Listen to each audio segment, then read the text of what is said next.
G'day, Martin here. So we're back out in the paddock. Just got two quick jobs to do. It's 4:30 in the arvo. Nice little short video. Not really actually doing any work, just dropping some stuff off. So first up, we just got the caster wheel back from the engineer. So as you'd all know, the pin pulled out of the frame on it, dropped under the air cart and got jammed in under there. So we've taken it to the engineer shop and got it all re-engineered.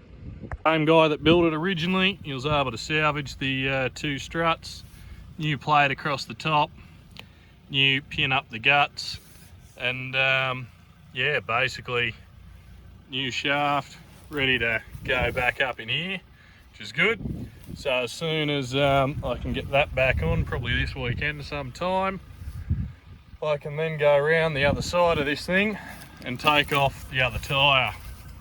So the clutch on it was playing up, and basically, annoyingly, the way to get the clutch off is to run that shaft all the way back through and yeah, take it off that way, which is a bit of a pain in the rear, but that's what we've got to do.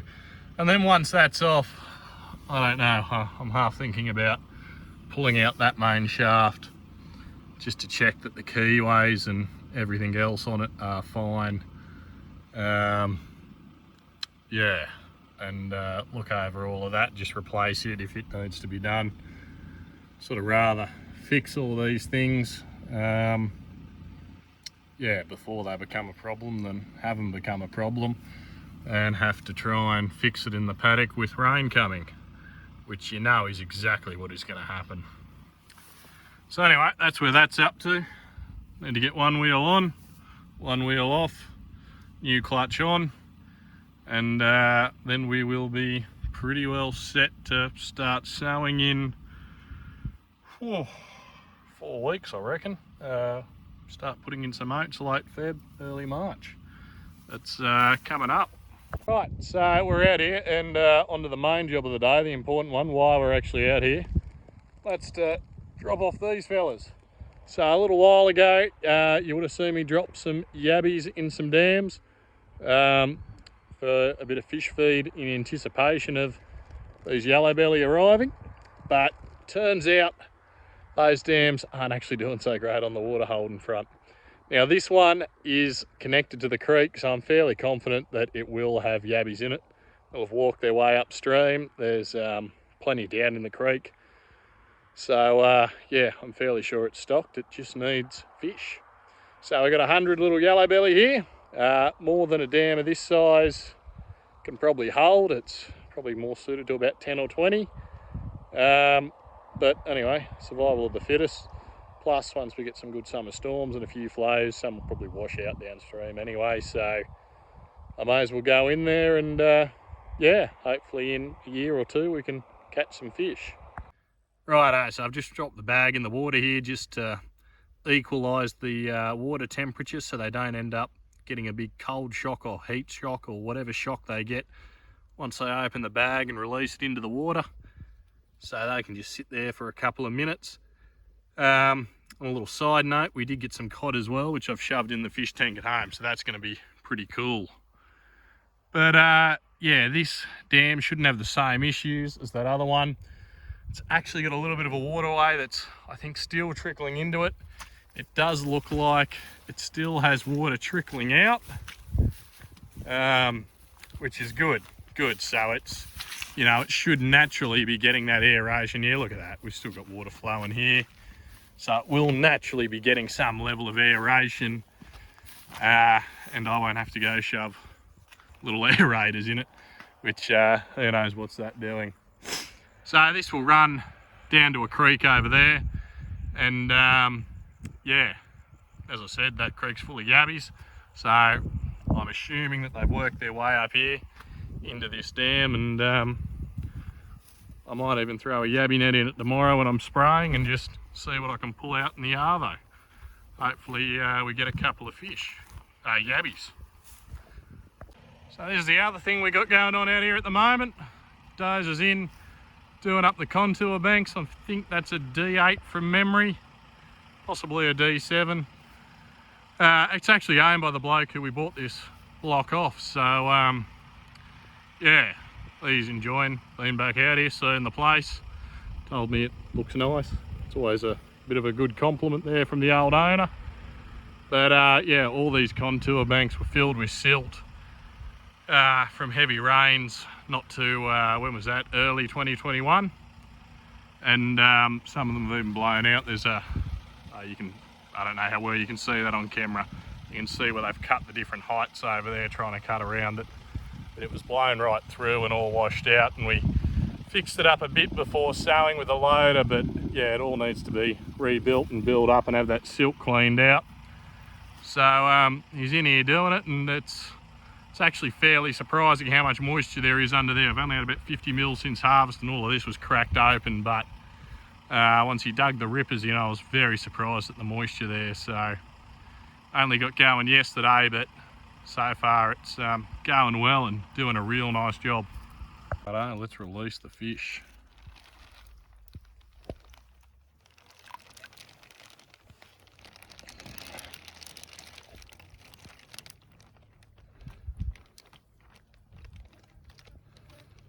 There they go.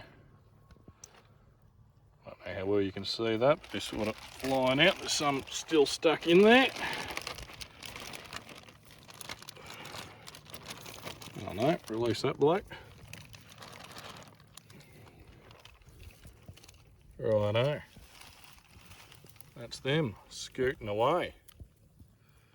So they won't breed in here being a dam, but they should hopefully grow in here and get to something that's a bit fishable. So I just thought I'd jump in that dam just to actually get a bit of a gauge on how deep it was. I have seen it empty, but I've never actually been in it while it's full, and it's sort of, well, chest deep.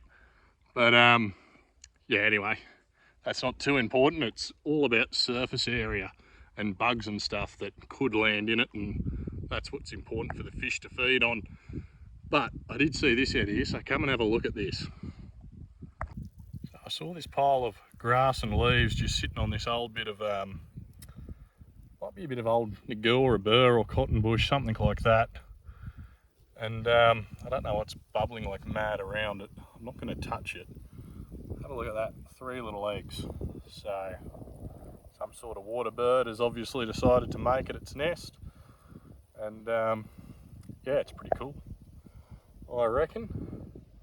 There was one swimming around here before when I got here, but it dived underwater and it might have come up on the grass somewhere. It's just hiding where it can see me and I can't see it. But I think that's pretty cool. Sure, the other thing you can see here is a few sticks and stuff sticking out of the surface.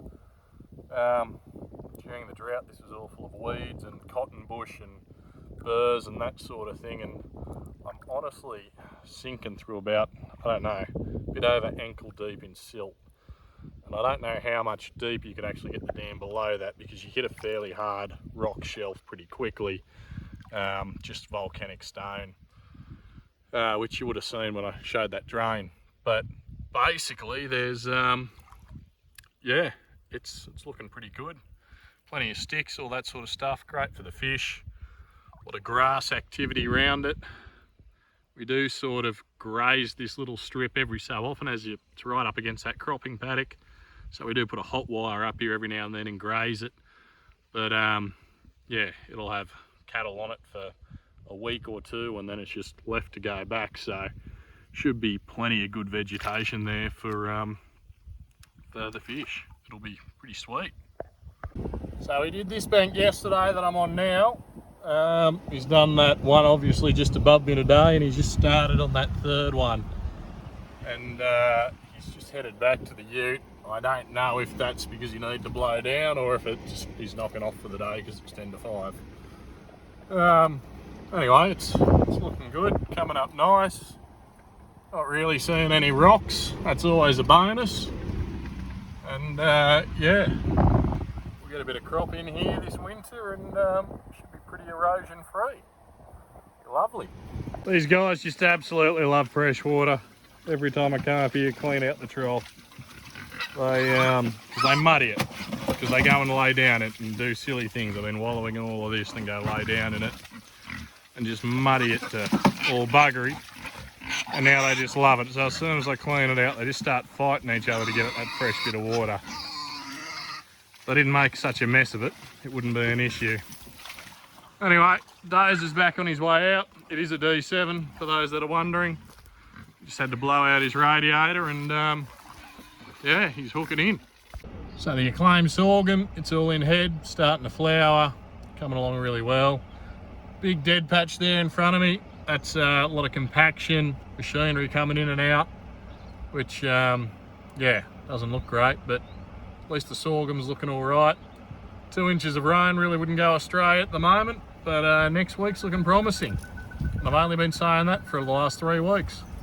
So here's an interesting one here. We've just on the edge of the headland to the crops. So we started the headland with a claim here on the left and then swapped to Halifax over past the other side of that tree there in the centre. So this is all Halifax here. So yeah, bit of a difference in flowering date there. This crop's running sort of 5 to 10 days behind the acclaim.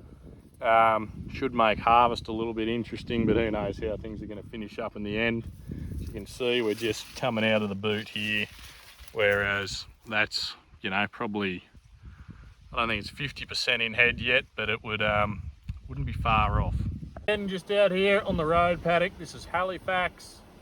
It for the most part it's looking pretty good. We do have a few volunteer mung beans in there, a bit of fleabane that didn't die, mainly here around the edge. Not sure if you can see that in camera, but other than that, it's looking really good. Extra happy because it is the road paddock, so hopefully it doesn't turn into a wet late harvest, but other than that, it's looking really nice. I know the narrow rows are a bit weird. Normally you sow on metre rows or 30-inch rows, something like that, but yeah, we sowed on 13-inch rows, narrow rows, still targeting that same plant population of I think this was about 5.5 plants per metre, and that's obviously metre squared, not linear metre, and yeah, it so far is looking really well and basically fits with the gear that I've got, so I don't have to go out there and buy a summer crop planter as well, but it's looking nice so far. Anyway, as I said, 50 mils would be brilliant. Guys, that's it from me. I'm gonna head home and yeah, go home, go spraying in the morning. Anyway, I'll catch you later.